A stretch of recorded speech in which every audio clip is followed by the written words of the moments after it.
The IBM-built Summit has found a list of promising drugs for COVID-19. As COVID-19 sickens people around the globe, scientists are rushing to find drugs that could help patients recover sooner. The never-before-seen pathogen can cause severe respiratory symptoms, including difficulty breathing and chest pain. To aid in the search, scientists have enlisted the world's most powerful supercomputer, the IBM-built Summit. Occupying the floor space of 2 tennis courts at the U.S. Department of Energy's Oak Ridge National Laboratory in Tennessee, the Summit can perform 200 quadrillion calculations each second, roughly 1,000,000 times more computing power than the average laptop. Last month, researchers used it to screen through a library of 8,000 known drug compounds to find those most likely to be effective against the coronavirus.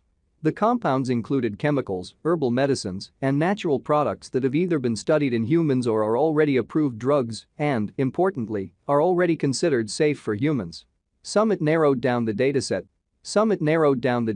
to a short list of 77 in just 2 days. Using regular computers, the process would have taken months. The logic is if any of those compounds works, it should be much quicker than the typical drug development process to get approval and widespread use. Jeremy Smith, a molecular biophysicist at University of Tennessee who ran the simulations, tells 10. He and his colleague posted their findings to the preprint server Chemrexiv in February and are updating the paper as they run more calculations. If any of the compounds work in animals, scientists could skip the initial safety trial in people and go straight to testing drugs for their effectiveness in those who are sick. Developing drugs is a notoriously lengthy process. It can take 10 years for a new medicine to reach the market from the time it's discovered, and many fail because they are not safe or just aren't effective. That's why supercomputers like the Summit are especially useful during a global outbreak of an infectious disease that has no known treatments. To do the simulations, Smith used the virus's genome, which Chinese researchers published to the web in January. The data revealed that the virus, now known as SARS-CoV-2, was similar to the coronavirus that causes severe acute respiratory syndrome, or SARS, and infects the body in a similar way.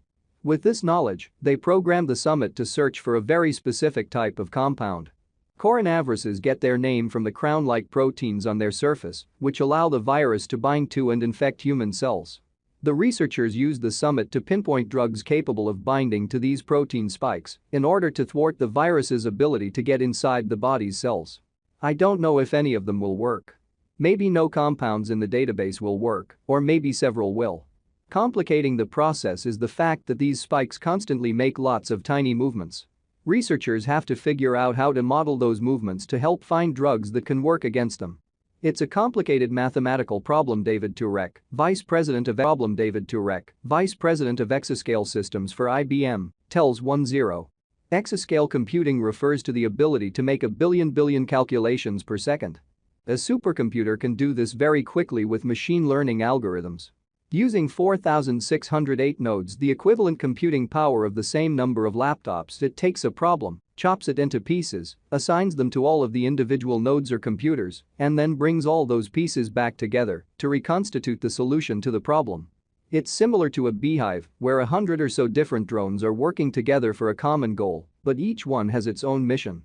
This capability allows researchers to perform incredibly complex tasks like drug discovery. The results don't mean the team has found a treatment or cure for SARS-CoV-2. The 77 compounds they identified still need to be tested in animals and human cells in a lab. Virologists at the University of Tennessee Health Center are beginning experiments now, but determining which of the compounds work could take months or even years. That might not be soon enough to help with the current pandemic, but a drug could be useful for future outbreaks. I don't know if any of them will work, Smith says. Maybe no compounds in the database will work, or maybe several will.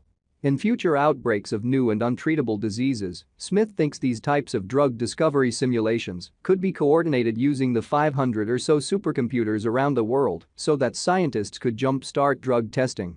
We could have the scientific tools ready to go so that we could respond with the right science as quickly as possible, he says.